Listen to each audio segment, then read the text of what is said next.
Baik, assalamualaikum warahmatullahi wabarakatuh. Teman-teman, selamat pagi semuanya. Apa kabar? Baik, uh, insya Allah hari ini kita akan bertemu kembali ke pertemuan 11 di mata kuliah keperawatan kesehatan jiwa dan psikososial. Masih bersama saya selaku pengampu mata kuliah, Ibu Nurul Hidayah.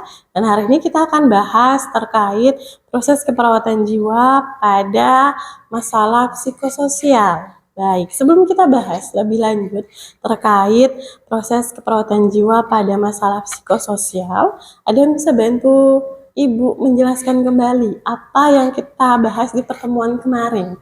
Ada, Nisma? Silakan. Ya, saya Bu. Kemarin kita belajar tentang aspek sehat jiwa pada tiap tahap kelompok usia, Bu. Oke, good, bagus sekali, masih ingat ya.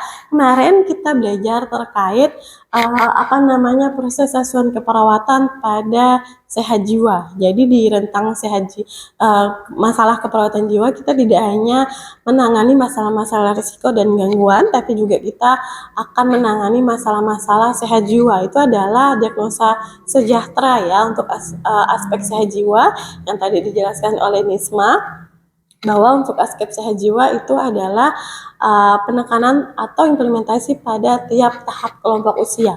Mulai dari bayi sampai dengan lansia, kita berikan edukasi kepada pasien apa-apa saja indikator tumbuh kembang yang sehat. Berarti jika masuk pada indikator sehat, berarti untuk masalah atau diagnosa keperawatannya kita ambil diagnosa sejahtera, yakni peningkatan kesehatan pada tahap usia atau pada tahap kelompok usia balita misalnya seperti itu. Bagus sekali ya Nisma ya, masih mengingat apa yang kita pelajari kemarin. Baik, kita akan masuk pada pembahasan pada hari ini terkait proses keperawatan jiwa pada masalah psikososial. Oke, sebelum kita bahas terkait masalah tersebut, saya akan bacakan terlebih dahulu pokok bahasan yang akan kita bahas pada hari ini. Di mana pokok bahasan pada hari ini adalah akan membahas terkait model biopsikososio-spiritual dalam pengkajian, lalu prinsip komunikasi terapeutik dalam pengkajian bagaimana, dan pendekatan individual dan keluarga dalam melakukan pengkajian psikososial.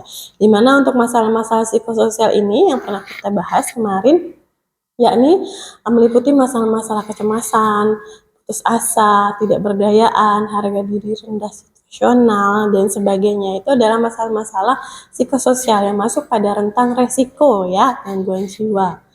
Baik, lalu untuk deskripsi materi, untuk materi pada hari ini punya deskripsi khas yang harus kalian ingat bahwa deskripsi materi pada pembahasan pada hari ini adalah membahas pendekatan multidimensional dan prinsip komunikasi empatik dalam proses pengkajian masalah psikososial. Itu deskripsi materi pada hari ini. Nah, lalu untuk relevansi dan manfaatnya adalah menguatkan kompetensi teman-teman selaku mahasiswa dalam menggali data secara menyeluruh, dan bukan hanya aspek fisik saja yang dikaji, tapi juga aspek mental dan sosial klien atau pasien kita. Nah, capaian pembelajaran pada hari ini adalah diharapkan teman-teman itu bisa mampu menjelaskan prinsip pendekatan holistik dan aplikasinya dalam proses pengkajian masalah psikososial. Oke, kemampuan akhir yang diharapkan dari teman-teman mahasiswa setelah mempelajari topik kita pada hari ini adalah teman-teman bisa mampu melakukan pengkajian dengan pendekatan holistik pada individu dengan masalah psikososial, di mana teman-teman juga sudah membahas bersama-sama terkait aspek sehat jiwa mulai dari usia 0 sampai dengan lansia. Dan teman-teman juga sudah melakukan observasi langsung di lapangan untuk masalah-masalah psikososial yang ada di lingkungan masyarakat yang sudah teman-teman lakukan. Jadi tidak hanya aspek psikososial tapi juga sehat jiwa teman-teman lakukan observasi di lapangan. Nah, hari ini kita akan bahas bersama-sama terkait hal tersebut. Nah, di sini kita akan lihat apa saja yang harus dikaji seharusnya pada kondisi-kondisi tertentu, baik itu yang sehat jiwa maupun dengan aspek psikososialnya sendiri. Nah, kita lihat di sini, mana keperawatan jiwa ini adalah area yang lebih spesialis, di mana yang akan kita lihat, yang kita amati adalah perilaku dari seseorang individu. Ya, jadi perilaku seseorang itu pastinya tidak sama antara saudara kandung saja yang punya garis keturunan yang sama, bisa jadi perilakunya berbeda gitu ya. Dan di sini untuk pendekatan asuhan di keperawatan jiwa hampir sama dengan pendekatan asuhan yang lain, yakni ada yang bersifat holistik ya. Kalau holistik kita tahu semua aspek dalam kehidupan bio, psiko, sosio, dan spiritual kita pakai dalam pendekatan keperawatan jiwa, di mana pendekatan ini sangat-sangat komprehensif. Jadi tidak hanya pasien di rumah sakit jiwa yang kita obati, tapi juga pasien-pasien di tatanan komunitas yang teman-teman sudah lakukan kemarin untuk mengobservasi masalah-masalah sehat dan psikososial. Kenapa harus ada perawat jiwa di tatanan komunitas? Tujuannya sendiri adalah untuk melakukan upaya-upaya preventif atau pencegahan seperti itu. Di rumah sakit itu adalah upaya kuratif ya, pengobatan, diberikan obat, treatment, terapi agar pasien di rumah sakit jiwa itu bisa sembuh. Dan ketika kembali ke masyarakat, itu masuk peran perawat jiwa juga, di mana harus melakukan peran rehabilitatif atau recovery. Nah, jadi cukup komprehensif peran dari perawat jiwa. Nah, proses keperawatan teman-teman pasti sudah mempelajarinya sebelumnya. Namun di sini kita akan review apa saja sih yang harus dikaji dalam proses asuhan keperawatan jiwa. Karena teman-teman kemarin mungkin pas turun, pas melihat observasi langsung dan menggunakan instrumen keperawatan jiwa mungkin agak sedikit kebingungan seperti itu. Apa sih yang harus diisi dan harusnya diabaikan seperti itu ya. Nah, di sini ini alur dari proses keperawatan di mana pastinya di tahap pengkajian kita harus melihat ya, kita lihat dari prinsip model Stewart yang kita pakai, ada faktor predisposisi, penyebab 6 bulan ke belakang, presipitasi, yakni pencetus 6 bulan terakhir, mekanisme coping yang digunakan pasien, dan bagaimana perilaku pasien tersebut. Nah, diagnosa keperawatan yang akan kita angkat ada aktual, resiko, dan potensial. Nah, jika teman-teman mengangkat masalah sehat jiwa, berarti masuknya ke area yang potensial atau sejahtera. Ya, kalau dengan masalah-masalah psikososial, kecemasan, ketidakberdayaan, harga diri rendah situasional, gangguan citra tubuh, putus asa, tidak berdayaan, berarti itu masuk masalah area resiko. Nah, nanti semester depan kalian akan belajar terkait gangguan jiwa berat, mulai dari halusinasi, terus waham, HDR, kronik, ya, defisit perawatan diri, resiko perilaku kekerasan. Jadi ada 7 gangguan jiwa berat yang harus kalian kuasai seperti itu ya. Kalau resiko kalian sudah diuji, sudah kompeten untuk bisa melakukan intervensi pada pasien-pasien dengan masalah resiko ya kemarin ya. Sudah bagus. Nanti di semester depan ketemu lagi sama keperawatan jiwa 1, di mana akan bahas lebih dalam terkait gangguan jiwa berat. Nanti implementasinya juga sama. Kita berkomunikasi dengan pasien kita yang mengalami gangguan jiwa berat. Gitu ya. Menghafal lagi SP1 sampai sekian misalnya kan ya. Nah, kalau halusinasi ada 4 SP yang nantinya akan diintervensikan kepada pasien kita, di mana setiap SP itu harus kita laksanakan dan pasien harus bisa mampu melaksanakan atau mengendalikan gejalanya secara mandiri. Kalau pasien dengan halusinasi berarti pasien ada indikasi pasien untuk mendengar suara-suara yang palsu. Ketika diberikan intervensi, harapannya pasien tidak lagi mendengar suara-suara tersebut. Itu contoh ya, masalah aktual yang nantinya akan kalian hadapi di semester depan untuk mata kuliah selanjutnya. Gitu ya. Sekarang untuk penentuan diagnosanya hanya 2 kelompok-kelompokan saja, resiko dan potensial. Di mana potensial untuk masalah sehat jiwa dan resiko itu untuk masalah-masalah psikososial ya. Direncanakan, sudah kalian merencanakan 1 kali 24 jam untuk masalah-masalah sehat dan resiko, dan diimplementasikan oleh kalian. Kemarin sudah kita coba untuk mengimplementasikannya dengan kasus fiktif ya. Nah, ini pengkajian. Ada metodenya bagaimana, kita lihat wawancara, observasi, pemeriksaan fisik, dan pemeriksaan diagnostik ya. Kalau di rumah sakit ada yang namanya rekam medis yang bisa kita lihat apa saja riwayat pemeriksaan diagnostik yang sudah dilakukan oleh pasien kita. Nah, kait hasil screening kelompoknya Tio yang melakukan screening singkat di tatanan komunitas untuk mengelola klien kelolaan dengan masalah psikososial. Nah, sebelum kita bahas pengkajiannya, Tio bisa jelaskan secara singkat apa hasil asesmen Tio di lapangan kemarin? Oke, Tio. Silakan Tio, diceritakan singkat. Jadi begini Bu, kami mendapatkan pasien atas nama Ardiansyah Biasa, dengan diagnosa keputusasaan. ya. Pasien mengatakan bahwa dia itu di PHK kerja. Sebelumnya pekerjaannya itu adalah supervisor. Nah, jadi pasien tuh merasa eh,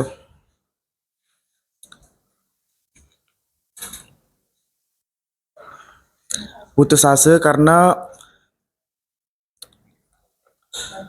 nanti itu apakah dia bisa keterima kerja lagi, apakah dia bisa bekerja, karena dari hasil pengkajian yang kami lakukan si pasien ini adalah gimana ya, pengganti kepala rumah tangga karena si bapaknya udah meninggal, jadi dialah yang menghidupi ibu dan adiknya, Tulang punggung. keluarga lebih tepatnya. Iya. Mungkin Terus untuk masalah keputusasaan yang Tio dan siapa? Nazarudin. Oh, jauh. Nah, yang Tio dan Nazarudin tahu terkait masalah keputusasaan, untuk tanda mayor minor dari keputusasaan sehingga masalah keputusasaan ini bisa ditegakkan. Apa tanda yang spesifik dari putus asa? Apa Nazarudin? Sehingga kalian mengambil masalah putus asa untuk pasien Ardiansyah 25 tahun. Opel dah ya, sekelompoknya hitam-hitam ya. Karena si pasien ini mengalami stres, Bu. Stres. Stres berkepanjangan karena pekerjaan yang sudah ditekuni itu sudah lama itu, Bu. Takutnya nanti dia tidak bisa bekerja, cari pekerjaan lain seperti itu, Bu.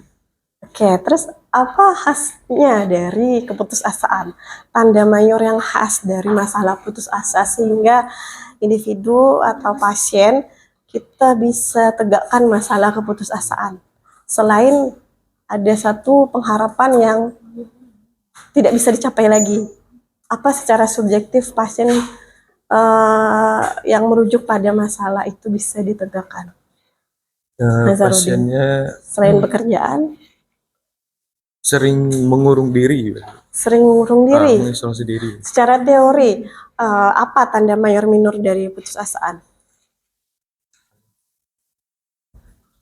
Nazarudin. Lalu teman-teman lain bisa bantu? Fatma apa? Tunggu dulu Fatma. Apa Fatma? Apa? Subjektifnya mengungkapkan keputusasaan, objektifnya itu berperilaku pasif seperti tadi datar, afeknya. Terus apa lagi? Ada lagi enggak? Subjektifnya apakah hanya mengatakan putus asa?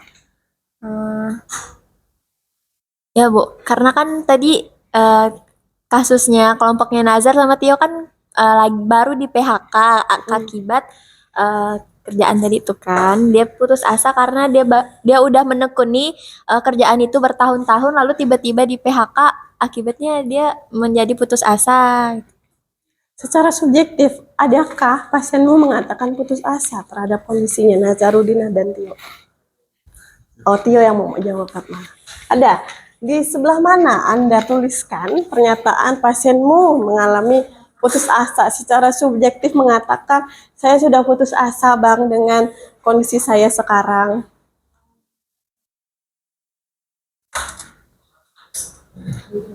Saat dilakukannya pengkajian, waktu ada komunikasi, pasien itu mengatakan bahwa diri itu putus asa.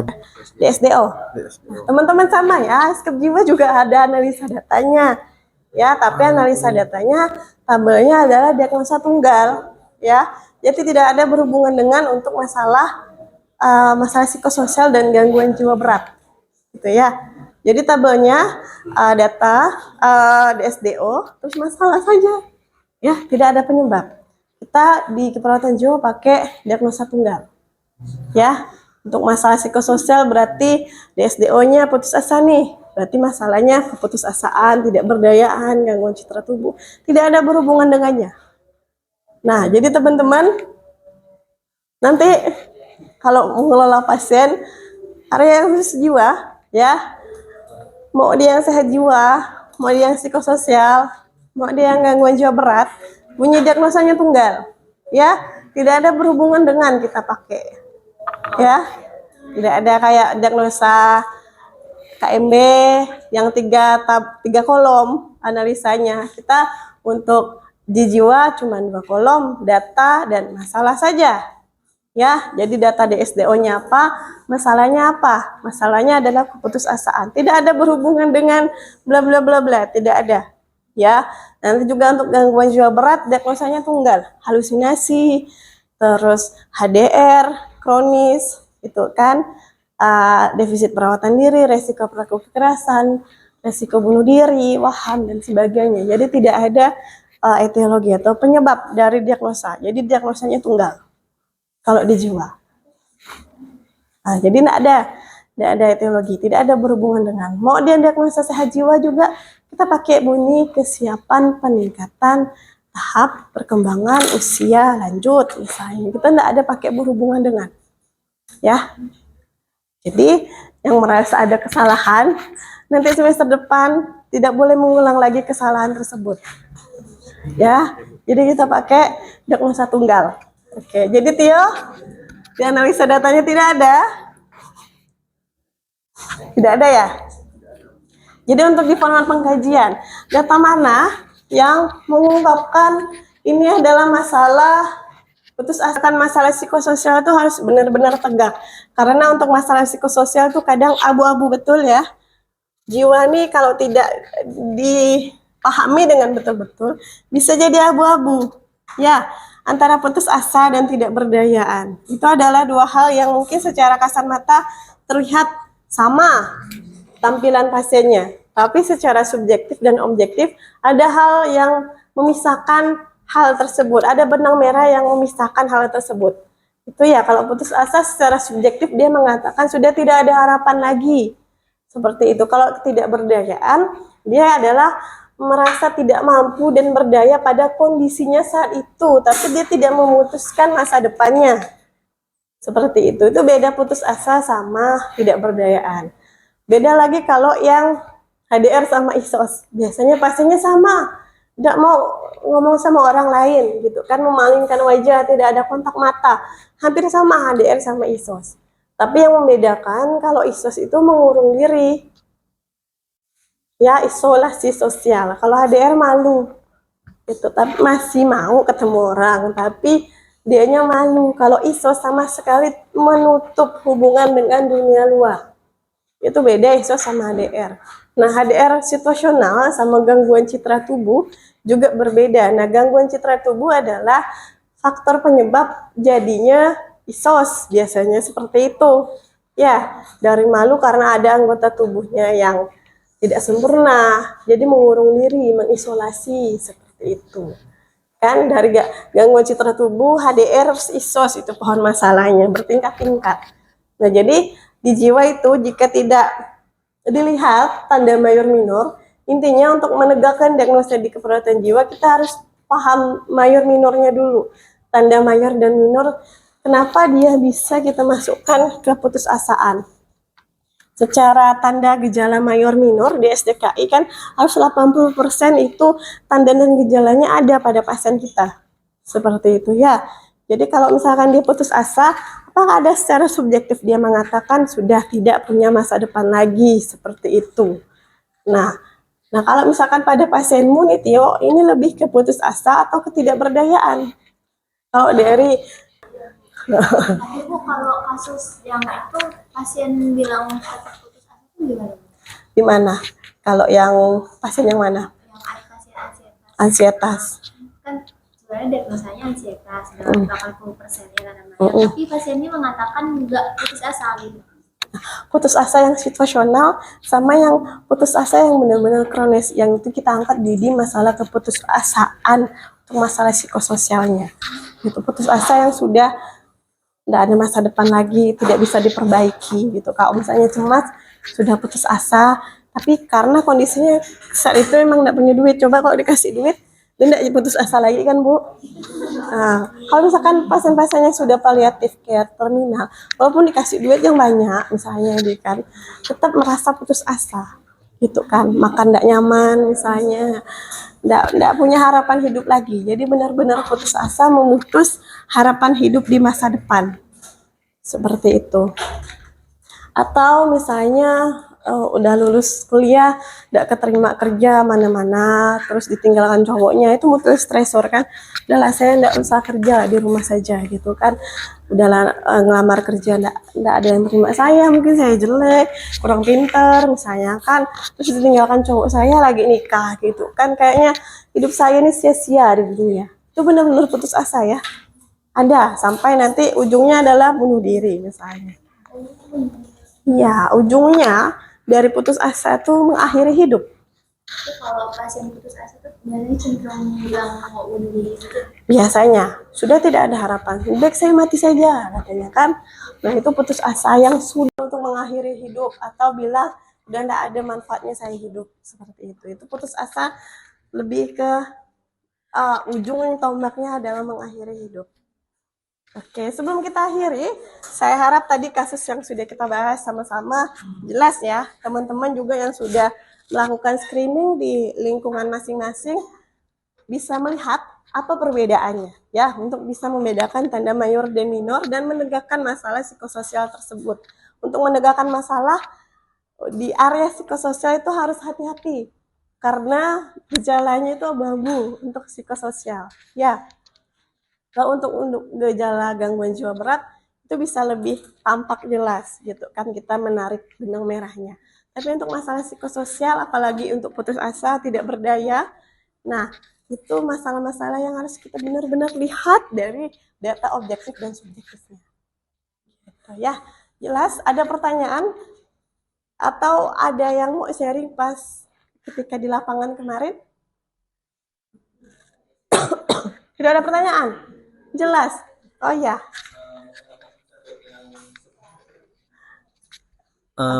Terkait yang sebelumnya sih, yang tadi apa, kasus misalnya dari kepolisian tuh, Bu. Oh, kriminal. Nah, Kasus kasus di kriminal. rumah sakit jiwa. Nah, misalnya nih kan dari kepolisian itu seharusnya dia tuh dihukum mati gitu, Bu. Tapi karena dia mengalami gangguan jiwa, gangguan jiwa berat, dia jadi dipindahkan ke bangsal isolasi yang ada di rumah sakit jiwa gitu. Nah, seumur hidupnya dia bakal mendekam di situ, tapi dia nggak ada nggak ada sanksi hukum untuk itu. Nah, misalnya kalau dia melakukan lagi, misalnya amit-amit misalnya dia melakukan pembunuhan lagi di bangsal kesehatan jiwa itu apakah bisa dikasih sanksi atau tetap gimanain gitu? Oke. Jadi menarik ya, karena kasus-kasus hukum di rumah sakit jiwa banyak ya. Jadi kayak yang orang-orang dengan kelompok khusus ya, dengan gangguan jiwa, terus dengan kelompok usia yang belum seharusnya dihukum kayak remaja gitu kan, yang sebenarnya banyak kejadian di Indonesia yang umur-umur yang belum cukup umur untuk diberikan sanksi hukum juga lepas gitu. Terus orang-orang dengan gangguan jiwa berat yang walaupun tindakannya masuk tindakan kriminal yang berat, lepas dari hukum, tidak diberikan hukuman pidana sama sekali, seperti itu. Dan itu memang apa ya, kita sebagai nakes yang nantinya menerima mereka di rumah sakit jiwa tidak bisa juga memberikan komplain kepada pengadilan seperti itu, karena kita sebagai nakes hanya menerima dia nih operan dari kepolisian untuk disimpan di bangsal isolasi selamanya gitu ya. Jadi di bangsal isolasi itu tetap diberikan treatment pengobatan agar dia tenang gitu ya. Kejadian yang sering dilakukan kadang berkelahi ya, ngamuk misalnya kan, ninju temannya gitu. Itu biasa terjadi di bangsal. Tapi sampai membunuh sih belum ada. Yang sering terjadi itu bunuh diri di bangsal gitu ya. Tapi kalau sampai dia membunuh temannya enggak, cuman tindakan yang sering dilakukan sama pasien yang punya riwayat kriminal. Kadang temannya ditolak lah, diseret lah gitu kan, ditombok lah sama dia, macam-macam kekerasan fisik. Nah, ketika pasien-pasien dengan gangguan jiwa melakukan hal tersebut, tidak ada tindakan pidana yang ditimpalkan lagi kepada mereka. Paling kalau sudah sampai mencederai temannya, kita lakukan tindakan ini ya, restrain ya, di ruangan isolasi. Kita ikat kaki tangannya dan kita berikan doping penenang selama 1 harian. Ketika udah tenang, dibuka lagi ikatannya, masukkan ke bangsal dia lagi. Nah, jadi itu tindakan yang dilakukan berulang-ulang ketika pasien tersebut melakukan kekerasan kepada sesama temannya di bangsal. Jadi tidak ada tindakan pidana yang menimpanya lagi seperti itu, tidak ada. Sampai bunuh-bunuhan tidak ada sih, yang ada ya bunuh diri masing-masing individu. Cedera fisik sudah biasa di bangsal. Gitu. Gimana peran perawat dalam mengontrol hal tersebut saja. Itu kadang yang mereka yang yang kelahi di bangsal kadang ya ada pencetus, tapi juga kadang enggak ada. Temannya lagi diam-diam ditombok lah, dipukul lah, ya karena bisikan-bisikannya belum stabil. Gitu ya. Jadi kadang kalau ada kambuh, mendengar suara-suara yang nyuruh pukul, suruh dorong kawannya, itu biasa terjadi. Tapi hanya mencederai. Kalau sampai bunuh, karena di ruangan rawat inap isolasi itu tidak ada barang-barang senjata tajam. Jadi walaupun dia mau melakukan membunuh misalnya, dia pakai tangan kosong. Ya paling itu mencederai temannya, ditombok, dilempar lah, ditolak lah sama dia seperti itu. Tapi sampai mencederai, bunuh pakai senjata tajam tidak bisa, karena tidak ada benda-benda tajam di ruangan isolasi. Tali seutas tali pun tidak ada. Yang ada gayung untuk mandi, gitu kan. Alat-alat kebersihan diri pun kadang sikat gigi yang runcing-runcing tidak ada. Yang sikat gigi kan kadang patahin, nah itu tidak ada, tidak kita berikan. Kadang untuk personal hygiene oleh mahasiswa gitu kan, alatnya kita simpan lagi gitu. Pulpen itu juga tidak boleh kita berikan kepada pasien yang isolasi. Ya, khawatirnya itu tajam. Boleh bawa pulpen, tapi ketika nanti mengisi rencana harian, kita yang isikan ya, gitu ya. Kita isikan, kita yang tuliskan, tapi pasien untuk yang di ruangan isolasi tidak boleh pegang pulpen dan benda-benda tajam lainnya. Ya, mau yang perempuan pun nanti rambutnya tuh dibok gitu kan, diguntingnya bok. Jadi enggak boleh ada jepit-jepit yang besi-besi, enggak boleh ada gitu ya. Jadi rambutnya memang punya standar baku gitu ya. Sisir pun enggak ada gitu, enggak ada. Pembalut atau apa untuk yang cewek datang bulan nanti kita yang kasih. Misalnya yang cewek tetaplah datang bulan ya, nggak mungkin kita bisa stop periode itu untuk pasien-pasien gangguan jiwa berat. Tetap datang bulan mereka walaupun kondisi psikisnya terganggu, kita akan bantu pakaikan gitu. Biasanya mereka tidak sadar ya, tahu-tahu udah berantakan saja gitu. Tapi kita yang sehat, kita yang bantu, pakaikan pakaian dalam, pakaikan pembalut dan sebagainya. Gitu ya. Perawat itu malaikat tak bersayap. Jadi begitulah nanti pekerjaan kalian di lapangan, apalagi di rumah sakit khusus gangguan jiwa, karena kita Allah kasih kesadaran mental, kita nih dikasih amanah untuk membantu saudara-saudara kita yang mungkin sedang sakit saat itu dengan kondisi-kondisi khusus. Oke, tadi sudah bagus ya, ada yang bertanya dan kita sudah bahas terkait studi kasus terkait masalah psikososial yang sudah teman-teman lakukan di lapangan. Nah, sebelum saya tutup pertemuan pada hari ini, bisa bantu saya, ada yang bisa bantu menceritakan kembali apa yang kita pelajari pada hari ini. Boleh? Kak Nisma silakan. Baik Bu, pada hari ini kita belajar tentang aspek psikososial yang membahas tentang kecemasan, ketidakberdayaan, keputusasaan, gangguan citra tubuh, dan HRDR. Oke, bagus. Terima kasih ya Kak Nisma atas refleksinya pada hari ini. Benar ya kata Nisma, bahwa hari ini kita sudah mempelajari terkait proses asuhan keperawatan, mulai dari masalah kecemasan, tidak berdaya, putus asa, gangguan citra tubuh, dan HDR situasional. Dan tadi untuk kasus yang kita bahas bersama-sama, yakni terkait kasus kelompok yang mengambil masalah putus asa ya, tadi dari teman-teman kelompok yang sudah mendapatkan studi kasus di lapangan. Baik, kita akhiri pertemuan. Sebelum kita akhiri, saya ingatkan kembali bahwa untuk pertemuan selanjutnya kita akan belajar ke pertemuan ke-13. Kita akan bahas terkait masalah-masalah gangguan jiwa berat apa saja. Nah, untuk pertemuan selanjutnya tidak ada tugas, kalian hanya membaca sumber literasi terkait masalah yang akan kita bahas pada topik pertemuan ke-13, yakni masalah gangguan jiwa berat. Karena masalah gangguan jiwa berat baru akan kita pelajari minggu depan. Jadi teman-teman, harapan saya sudah membaca literasi atau sumber lainnya agar nanti pas pertemuan ke-13 ada diskusi terkait masalah yang nanti akan saya sampaikan terkait masalah gangguan jiwa berat. Baik, saya akhiri pertemuan hari ini. Wassalamualaikum warahmatullahi wabarakatuh. Selamat beristirahat.